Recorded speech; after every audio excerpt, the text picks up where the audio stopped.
ఆ శాఖ తీసుకున్నామంటే మరోసారి రాజకీయ భవిష్యత్తు ఉండదంటూ నానుడి.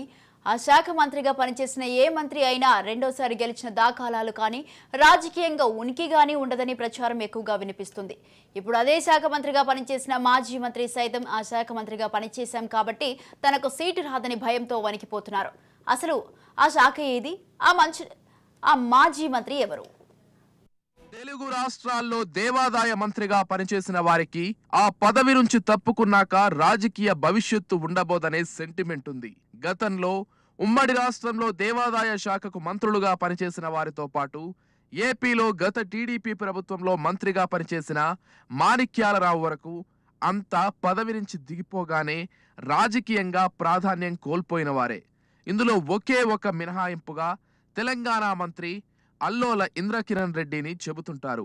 ఇప్పుడు ఈ సెంటిమెంట్ తనకు వర్తిస్తుందని ఏపీ మాజీ దేవాదాయ శాఖ మంత్రి వెల్లంపల్లి శ్రీనివాస్ భావిస్తున్నట్లు కనిపిస్తోంది. జగన్ కేబినెట్ విస్తరణలో పలు సమీకరణాల దృష్ట్యా ఏపీ దేవాదాయ శాఖ మంత్రి పదవి దక్కించుకున్న విజయవాడ వెస్ట్ ఎమ్మెల్యే వెల్లంపల్లి శ్రీనివాస్ కు అధికారం మాత్రం అందని ద్రాక్షగానే మారిందని చెప్పుకోవాలి. చేతిలో అమాత్య పదవి ఉన్నా కీలక ఆలయాల వ్యవహారంలో తలదూర్చాలంటే ఆయన మాత్రం వణికిపోయేవారు.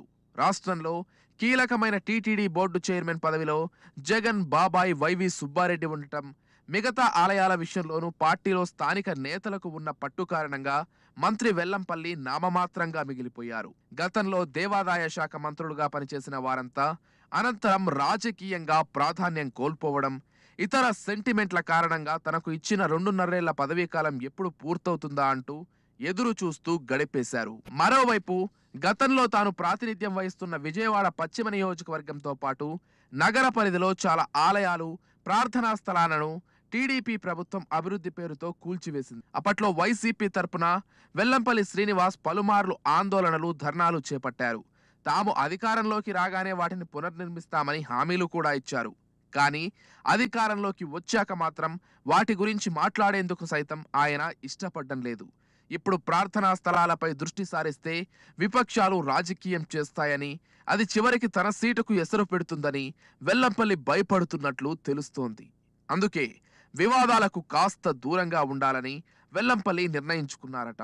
కాంట్రవర్సీల జోలికి వెళ్లడం కంటే సీఎం జగన్ తనకు ఇచ్చిన 2.5 పదవీ కాలాన్ని దిగ్విజయంగా పూర్తి చేసుకునేందుకే వెల్లంపల్లి మొగ్గు చూపారు. మంత్రి పదవికి ఎంత దూరంగా ఉన్నా ఆ శాఖ సెంటిమెంట్ మాత్రం తనను వెంటాడుతుందని వెల్లంపల్లి భావిస్తున్నారు. తనకు ఇప్పుడు సీటు వస్తుందా రాదా అనే టెన్షన్ లో ఉంటున్నారు. ఆ శాఖ ప్రభావం తనపై పడుతుందా లేక తెలంగాణ మంత్రిలాగా సీటు తెచ్చుకుని గెలుస్తారా అనేది వేచి చూడాలి.